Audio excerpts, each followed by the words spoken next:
గత వీడియోలో మనం చూశాం.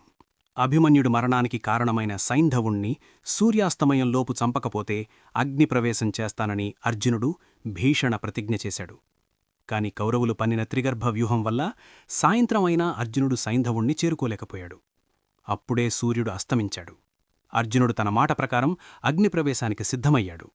అర్జునుడు ఓడిపోయాడని, ఇక తన ప్రాణాలకు ముప్పు లేదని సంబరపడుతూ సైంధవుడు గర్వంగా బయటకు వచ్చాడు. కాని అక్కడే మొదలైంది శ్రీకృష్ణుడి అసలైన మాయాజాలం. అర్జునుడు చితి ఎక్కుతుండగా కృష్ణుడు ఆకాశం వైపు చూపించి సూర్యుడిని కప్పి ఉంచిన తన సుదర్శన చక్రాన్ని వెనక్కి తీసుకున్నాడు. అంతే చీకటి మాయమై మళ్లీ ప్రచండభానుడు ఆకాశంలో ప్రత్యక్షమయ్యాడు. కృష్ణుడు గట్టిగా అరిచాడు, అర్జునా, సూర్యుడు అస్తమించలేదు. ఇదిగో సైంధవుడు, ఆలస్యం చెయ్యకు, వెంటనే వాడి తల తెగ్గొట్టు. క్షణం కూడా ఆలస్యం చెయ్యకుండా అర్జునుడు గాంధీవం నుండి బాణం వదిలాడు. అది నేరుగా వెళ్లి సైంధవుడి తలను మొండెం నుండి వేరు చేసింది. కాని అప్పుడే కృష్ణుడు హెచ్చరించాడు, పార్థ, ఆ తలని కింద పడినీయకు. సైంధవుడి తల నేలమీద పడితే నీ తల 1000 ముక్కలవుతుంది.